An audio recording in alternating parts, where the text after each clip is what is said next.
Para sahabat Lokasora Channel yang budiman, selamat berjumpa kembali pada kesempatan ini. Semoga semuanya tetap dalam keadaan sehat dan senantiasa dalam lindungan Tuhan Yang Maha Kuasa. Pada kesempatan yang berharga ini, dalam nuansa penuh rahmat atas kunjungan Paus Fransiskus ke Indonesia saat ini, kami ingin berbagi beberapa pesan penting dari Paus Fransiskus untuk umat manusia di seluruh dunia. Kurang lebih ada 10 pesan penting dari Paus Fransiskus yang bisa dijadikan sebagai pedoman dalam menjalankan kehidupan sehari-hari, yang kami rangkum dari berbagai sumber. Semoga bermanfaat.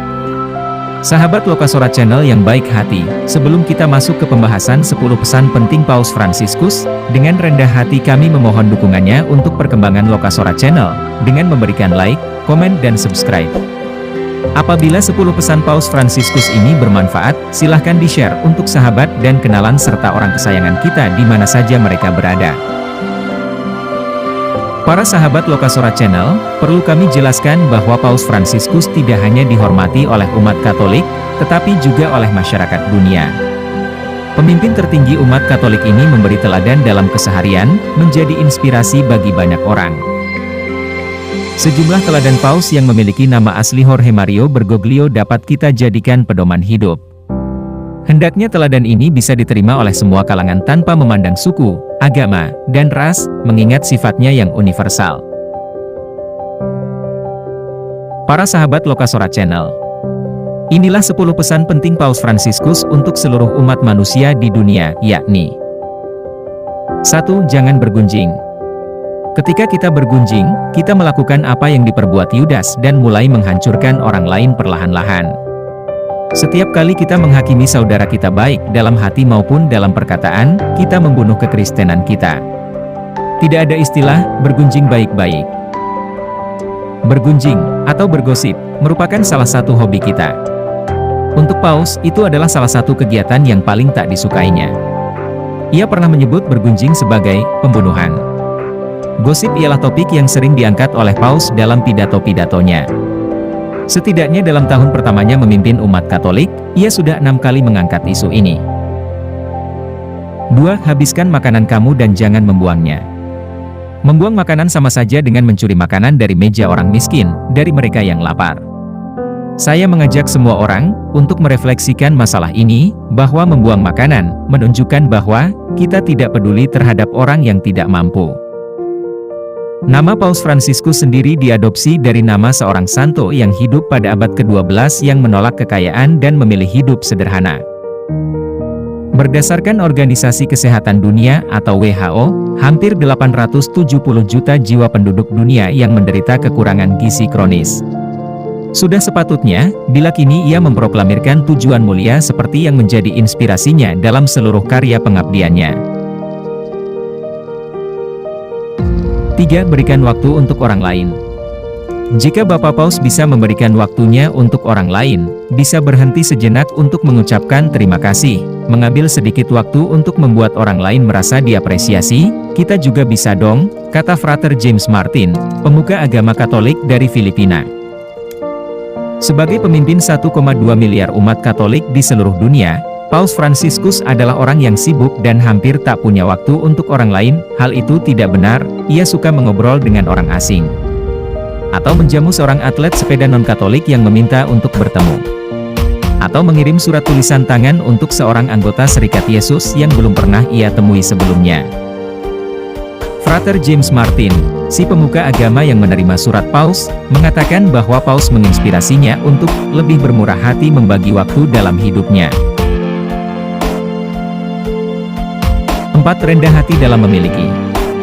Sudah jelas bahwa rasa ingin memiliki, uang, dan kekuasaan bisa memberikan sensasi, ilusi tentang kebahagiaan. Namun nyatanya akan membuat kita semakin rakus dan ingin lebih, tidak pernah puas. Percayakan hidupmu kepada Kristus dan kamu tidak akan menyesal. Bulan Juli tahun 2013, Paus mewanti-wanti gaya hidup mewah yang mengejar kesenangan duniawi pada telepon pintar terbaru, mobil tercepat. Mobil memang penting, katanya, tapi pilihlah yang sederhana. Pikirkan berapa banyak anak-anak yang meninggal karena kelaparan, dan simpan uangmu untuk mereka. 5. Temui yang miskin dalam kasih, pelayanan itu sendiri tidak cukup. Misalnya, tidak cukup untuk memberikan roti sandwich kepada yang membutuhkan tanpa memberikan pengetahuan untuk mandiri. Amal tidak akan merubah keadaan si miskin jika kita tidak berbuat lebih. Ya, kita beramal. Tapi beramal saja tidak cukup, menurut Paus Fransiskus. Komitmen kita kepada si miskin, lanjutnya, haruslah didasari dari orang ke orang. Sebelum menjabat sebagai paus, ia telah mengemukakan hal ini dalam bukunya yang berjudul On Heaven and Earth, sekitar 3 tahun sebelum dinobatkan menjadi paus. Tidak cukup untuk menunjukkan kepedulian melalui institusi, yang jelas membantu karena mereka memiliki efek berlipat, tapi itu saja tidak cukup. Institusi bukan alasan untuk kita menjalin hubungan pribadi dengan mereka yang membutuhkan. Yang sakit harus dirawat, meski kita menganggap dia menjijikan dan memuakkan. Yang dipenjara harus dikunjungi. 6. Jangan menghakimi orang lain. Jika ada seorang gay dan dia mencari Tuhan dengan niat baik, siapakah saya sampai saya menghakimi mereka? Jangan lupa bahwa rasa benci, iri, dan kebanggaan bisa merusak hidup kita. Dalam nafas yang sama ia tak menyetujui bergunjing, Paus juga mengutuk berprasangka buruk. Ia mengingatkan umat Katolik untuk, salah satunya, menghargai ateis.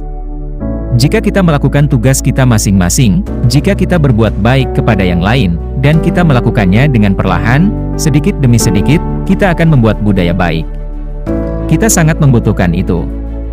Kita harus berbuat baik kepada sesama, ujarnya. 7. Temani mereka yang tidak sejalan. Ketika banyak pemimpin dunia bertanya kepada saya dan minta saran, saya selalu menjawab, dialog, dialog dan dialog. Itu adalah satu-satunya cara bagi individu, keluarga, dan masyarakat untuk bertumbuh, berproses, sejalan dengan budaya kita bertahan, yang saya percaya budaya kita memberikan sesuatu yang baik dan kelak mendapatkan hal yang lebih baik pula. Jika kita tahu bagaimana mendekati mereka, yang bertentangan, dengan tangan terbuka dan tanpa prasangka, maka mereka akan menjadi lembut hati. Apa yang dapat kita lakukan untuk orang yang selalu mengkritisi langkah kita? November lalu, Paus Fransiskus mengejutkan Mario Palmaro, seorang Katolik tradisional yang menulis artikel The Reason Why We Don't Like This Pope. Ia hanya ingin memberitahu saya bahwa ia berdoa untuk saya, kata Palmaro, yang saat itu sedang sakit parah. 8. Buat komitmen seperti pernikahan. Saya meminta kepada kamu, lakukan revolusi, berenang melawan arus. Ya, saya meminta kamu untuk menentang budaya dan melihat segala hal itu sementara dan paling penting percaya bahwa kamu tidak punya kapasitas untuk bertanggung jawab, tidak sanggup menerima cinta sejati. Saya percaya pada kamu dan berdoa untukmu. Miliki keberanian untuk menentang arus dan pilihan untuk menjadi bahagia. Jangan takut untuk mengatakan selamanya.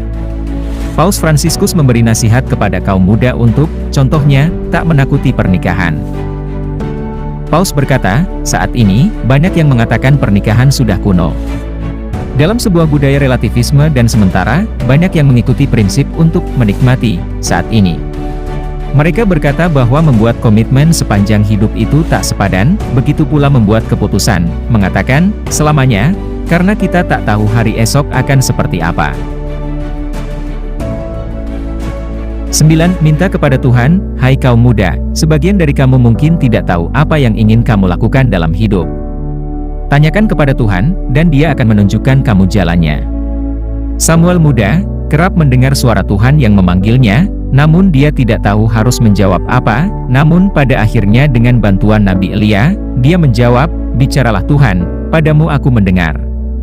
Kamu juga bisa bertanya kepada Tuhan, apa yang perlu saya lakukan, jalan mana yang harus saya pilih. Berdoalah, begitulah ajakan Paus kepada kaum muda. Bagi kamu yang bingung akan masa depan, menghadapi masalah, berdoalah kepada Tuhan, niscaya Tuhanmu akan mendengar dan membimbingmu. Dan yang ke-10. Berbahagialah, kebahagiaan tidak pernah bisa disimpan sendiri, namun dibagikan. Bahagia adalah perjalanan suci kebajikan.